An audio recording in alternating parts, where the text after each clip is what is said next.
I'm Miranda, and I'm going to be talking about abusive relationships. A lot of people that are in abusive relationships don't realize that they're in one, which is really sad. And I'm going to talk based off of personal experience because I was in an abusive relationship for a year and a half, and it took me almost 2 years after the fact to realize that it was an abusive relationship and that it wasn't healthy at all. So let's get started. The first thing, just like a warning sign, is if the person that you're with isolates you from your friends or family, and pretty much they make it so the only person you really have contact with the most is that person. Basically, I lost all my friends, and that's really bad. You should not let a partner come between your relationships that were already stable before that person came into your life. If you're isolated to where the only person that you talk to is them and no one else, based off of force or threats that they will do something or that they'll leave if you don't get rid of the problem person, then that's bad. There are 3 types of abuse that I'm going to talk about, which is the emotional, mental, and physical. And I guess I'll get the physical out of the way since it's pretty short. I have been hit across the face, but it only happened one time, so I don't know if that still really counts because it never happened again, but it still did, so technically I guess it would be considered physical abuse, but it could have been worse. So that's not really a big deal anymore. It really wasn't to begin with because I didn't really care. Physical abuse, that is a big thing. That's pretty much the big, okay, this is not normal, you can't be manipulated into believing that it's okay, because it's not. That's just a fact. That's a big red flashing light saying, oh, this isn't good. But for the mental and emotional abuse, you don't necessarily process that it is abuse and that it's not normal to be treated the way that you're being treated. And this was like my first actual relationship with someone. So I don't know what I was expecting a relationship to be like, but I went along with everything, so obviously I wasn't too bright on how healthy relationships are supposed to go, but that's besides the point. For the emotional abuse, personally, I was treated very badly. I was lied to a lot. I was manipulated a lot. I was made out to believe that my feelings did not matter, that if something was wrong, he would yell at me for not telling him what was wrong, but if I did say what was wrong, he would turn it on me and be like, no, I'm the one that's hurting somehow. So my feelings were relevant to basically everything. Basically everything I did was wrong, and he was always right.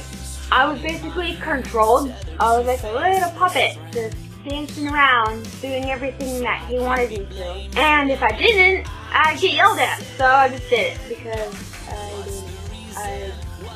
I guess I was just so broken down, so low, that I just did not know how to stand up for myself. I didn't know how to leave because in those situations, I didn't have anyone else.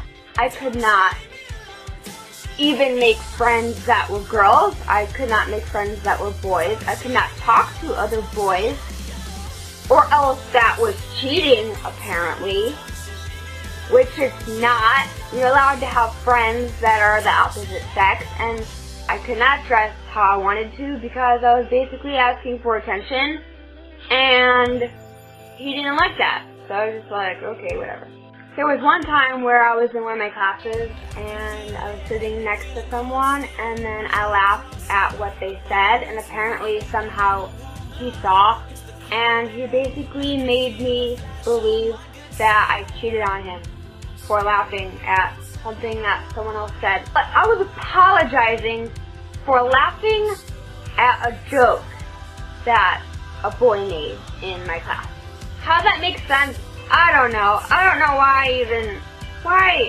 why I basically apologized for everything that I did. If I wore makeup, I had to apologize because he didn't like it.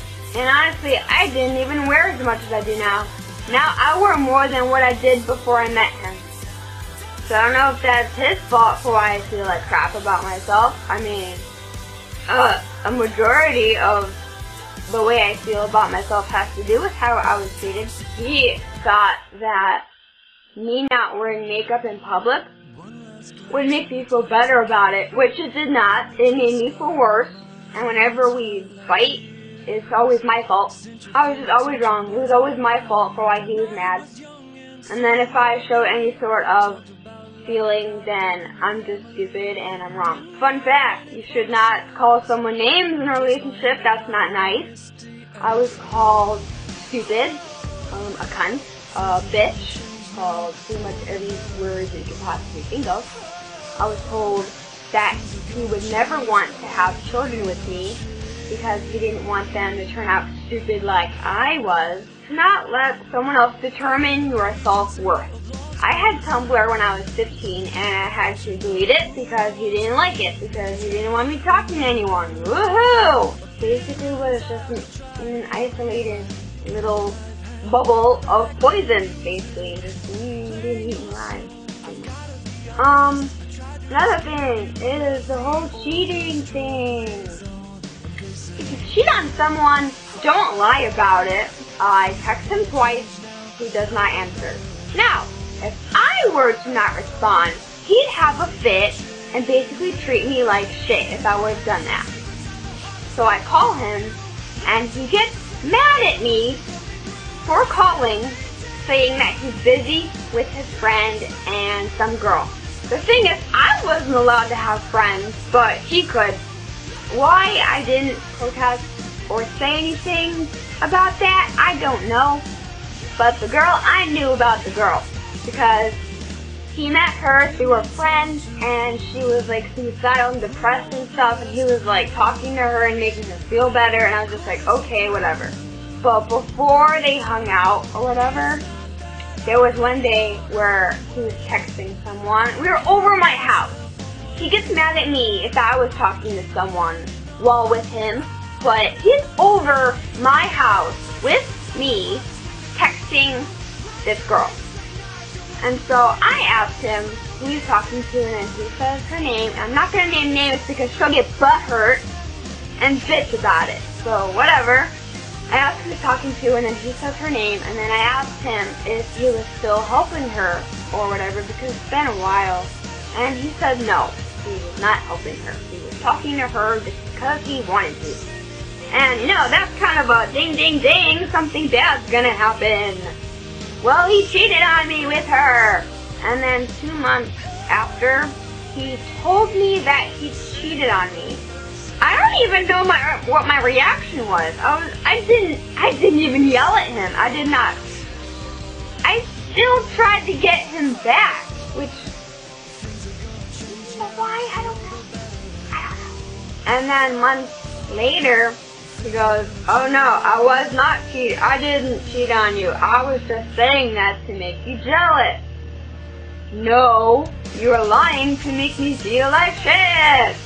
And then months later, he says, no, it actually happened. It's like, just don't lie. Obviously, you're going to forget what you lied about, you dummy.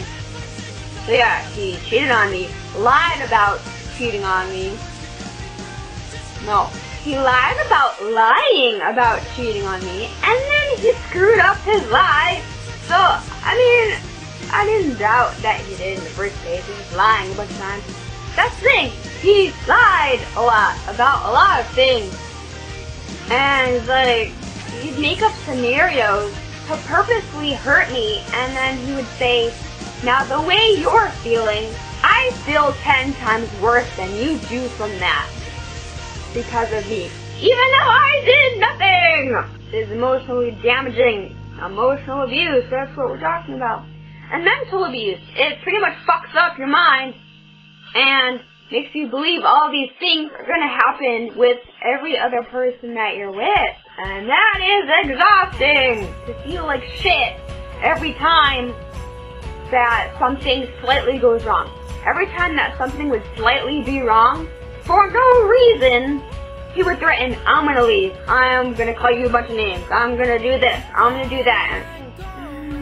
Back to the scenario thing. He would make up scenarios basically saying, I was with so-and-so and she tried to kiss me just to make me jealous and to make me feel horrible, and then he's like, oh no, it didn't actually happen.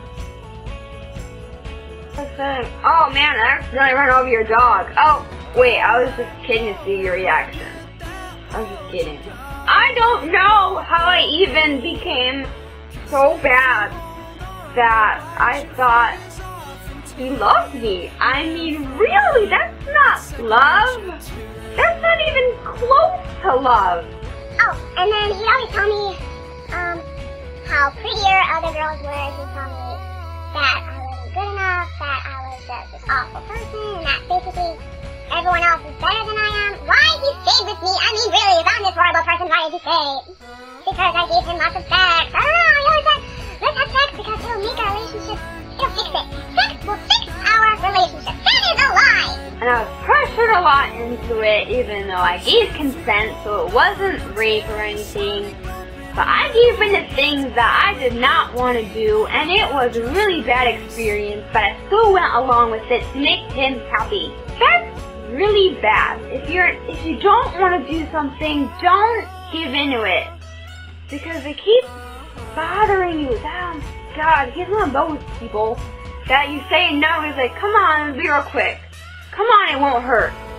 Come on, it'll be good for both of us. Come on, you'll like it. Just give it a chance. Just give it a chance. I just want to give it a chance. I don't want to do none of that. Say no. You just say no. You tell them. You tell them. And if they don't listen, you walk away. You walk away. You walk away. Don't give in. Don't do that. Bad. If they want other people looking at my butt, I'm sorry. My butt is my butt, and I'm walking this way. I don't see who's behind me. I don't see who's looking at it. No matter if I'm wearing short shorts or sweatpants, people are still gonna look at my butt because that's just what people do. And in an abusive relationship, they just make it seem like everything you do is wrong. You can't have any contact. You can't have relationships. You can't do anything on your own. I could not make choices for myself without being treated really bad for doing what I wanted. I can't do all this stuff, but he could. And that is a major thing. If you cannot do something because they say it bothers them, then they shouldn't be able to either because they're a dick. You're standing up good, and then you just go pound, pound, pound, and then soon you're a pancake because they treat you so bad, and then you can't get back up. These people make you believe that no one else will ever love you, no one else will ever care for you, no one else will want you like they do, even though they really don't. They don't want you, they don't love you, they don't care about you because they're treating you badly, and that's not what caring is about. That's not love, it's not compassion, it's not romantic, it's not anything. These people make you believe that nothing else will get better and that they're the only person that you will ever need, that they are the person that you will ever have. And that's not true. It's never true. And if you acknowledge that this is not healthy, then that is one step closer to being able to say, I am okay by myself. I do not need you. I do not need what you are giving to me because you are not giving me anything. I am not benefiting from this relationship. And if you're not benefiting, if it's not positive, if it's not making you feel good, cut it out. Just crop it out of your life. You don't need it. So yeah, I will see you guys in the next video, and that's pretty much it. So bye.